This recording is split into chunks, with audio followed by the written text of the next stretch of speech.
Сәлеметсіңдер ме балалар? Бүгін бізде 70-ші сабақ, 18-ші жаттығу. Мәтінді оқы.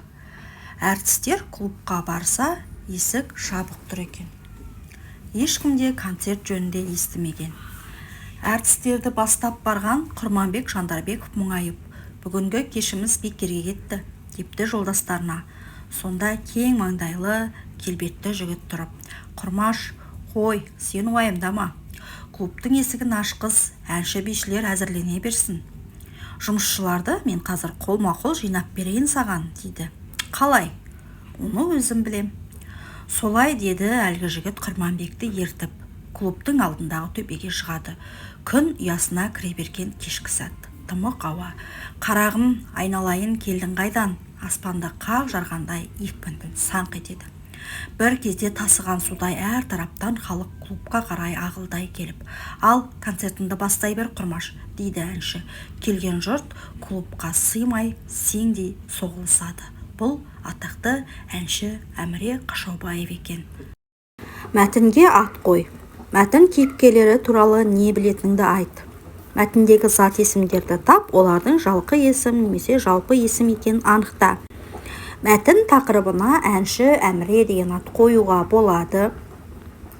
Әміре Қашаубаев Совет одағының атақты күміс көмей әншісі. Ол қазақ әндерін әлемге паш етіп, дүниежүзілік өнер көрмесінде 2 бәйгемен бірге күміс медаль иегері атанған. Мәтіндегі жалқы есімдер Құрманбек Жандарбеков, Құрмаш, Әміре Қашаубаев. Мәтіндегі жалпы есімдер клуб, концерт, есік, төбе, күн, ауа, аспан, үн, су, сең. 19-шы жаттығу. Нақыл сөздерді қатесіз жаз. 1. Талапты бала талпынған құстай, құмары қамбас аспанға ұшпай. 2. Адам баласының ең жаманы талапсыз. Нақыл сөздердің мағынасын топта талқыла. 1. Нақыл сөздің мағынасына келетін болсақ, талапты бала талпынған құстай, құмары қамбас аспанға ұшпай дейді.